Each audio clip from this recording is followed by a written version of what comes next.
आज हम आप लोगों को संधारित्र के बारे में बताने जा रहे हैं, कंडेंसर के बारे में बताने जा रहे हैं। ये क्या होता है कंडेंसर?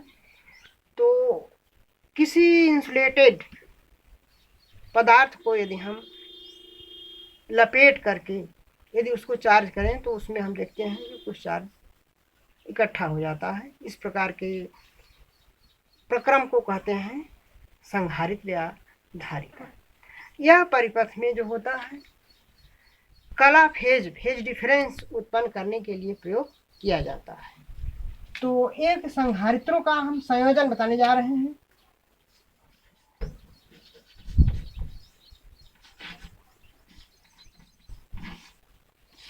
संधारित्रों का संयोजन हम परिपथ में संधारित्रों को दो तरह से जोड़ते हैं। एक होता है समांतर संयोजन, पहला है समांतर संयोजन। समांतर संयोजन में जो परिणामी धारिता होती है सभी धारिताओं का जो होती है वह गणितीय योग होती है। जैसे यदि मान लीजिए परिपथ में हम इस तरह से धारिता का एक प्रतीक है,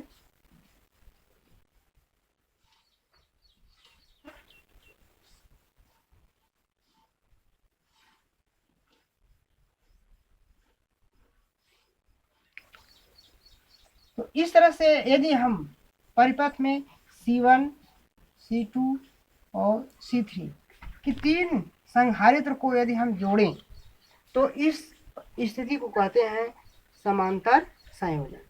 समांतर संयोजन में यदि हम तुल्य धारिता टोटल धारिता को यदि हम C से डिनोट करें तो यह धारिता जो होती है C1 plus C2 plus C3 के गणितीय योग के बराबर होती है। यदि हमें कम मान की छोटी छोटी कई धारिताएं हैं और हमें अधिक धारिता की आवश्यकता है तो हम उनको परिपथ में समांतर क्रम में जोड़ करके अधिक मान वाली धारिता को प्राप्त करते हैं।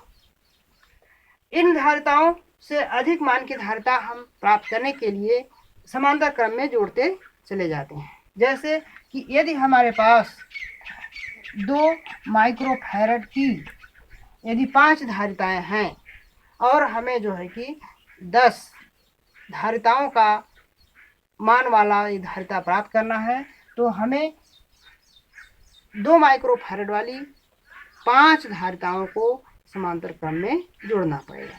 इस तरह से 2 2 2 सब धारिताएं मिलकर के 10 ओम की हो जाती हैं और हमारा परिपथ सुटेबल हो जाता है। उसके बाद आता है श्रेणी संयोजन।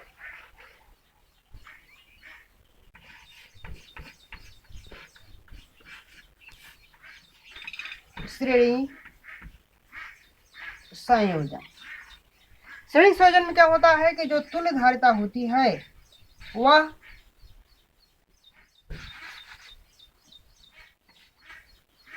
इस सूत्र से प्राप्त की जाती है C1 C2 प्लस 1/C3 इस सूत्र से प्राप्त होते हैं।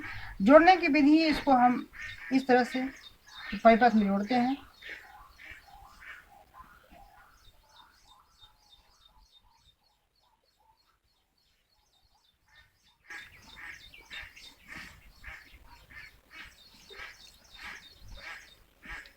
इस तरह से परिपथ में हम धारिताओं को जोड़ते हैं तो इसको कहते हैं श्रेणी संयोजन। यदि हमारे पास बड़े मान की कई धारिताएं हैं और हमें कम मान की धारिता को प्राप्त करना है तो हम उन्हें जो है कि समांतर में जोड़ करके कम मान की धारिता को प्राप्त कर लेते हैं। इस प्रकार से धारिताओं का हम संयोजन परिपथ में करते हैं और इस सूत्र से हम उनकी गणना कर लेते हैं।